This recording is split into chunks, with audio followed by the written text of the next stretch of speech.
ഇന്നത്തെ നമ്മുടെ വീഡിയോ അറിയാവുന്നവർക്ക് വേണ്ടിയിട്ടല്ല, അറിയാത്തവർക്ക് വേണ്ടിയിട്ട് ആണ് ഇന്നത്തെ നമ്മുടെ വീഡിയോ. അതായത് തുടക്കക്കാർക്ക് ഇത് ഏറ്റവും കൂടുതൽ ഉപകരിക്കും. നമ്മൾ ഇത് ഉപയോഗിക്കുന്നത് വയർ കളയാനുള്ള സ്റ്റിപ്പറാണ്, വയർ സ്റ്റിപ്പറാണ് ഇത് നമ്മുടെ ഇരിക്കുന്നത്. ഇത് നമുക്ക് പല അളവിനകത്ത് നമുക്ക് വയർ കട്ട് ചെയ്യാൻ വേണ്ടിയിട്ട് നമുക്ക് അഡ്ജസ്റ്റ് ചെയ്യാൻ പറ്റും. അതിനാണ് ദാണ്ട് ഈ കാണുന്ന സ്ക്രൂ കൊടുത്തേക്കുന്നത്. ഈ സ്ക്രൂ അഡ്ജസ്റ്റ് ചെയ്ത് മുകളിലോട്ടും താപ്പോട്ടും ആകുന്നതിനനുസരിച്ച് നമുക്ക് വയറിൻ്റെ സ്ലീവ് കളയാൻ ഈസി ആയിരിക്കും. അപ്പം വയറിൻ്റെ കമ്പി മുറിഞ്ഞു പോകുന്ന അങ്ങനെയുള്ള പരിപാടീസൊന്നും വരത്തില്ല. ഇത് നമുക്ക് അഡ്ജസ്റ്റ് ചെയ്ത് കഴിഞ്ഞാൽ കറക്റ്റായിട്ട് കിട്ടും. അതേപോലെ തന്നെ ഇത് ഒരുമിച്ച് ലോക്ക് ചെയ്യാൻ വേണ്ടിയിട്ടാണ് ഇതിൻ്റെ അത്ര ക്ലിപ്പ് പോലൊരു ഇതും കൊടുക്കുന്നുണ്ട്. അതും പ്രസ് ചെയ്ത് കഴിഞ്ഞാൽ ഇത് ലോക്കായിട്ട് തന്നെ അങ്ങ് ഇരുന്നോളും, വേറൊരു കുഴപ്പമില്ല.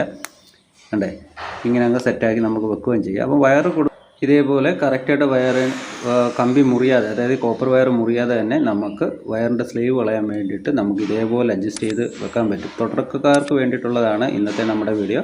അറിയാവുന്നവർ സ്കിപ്പ് ചെയ്ത് പോവുക.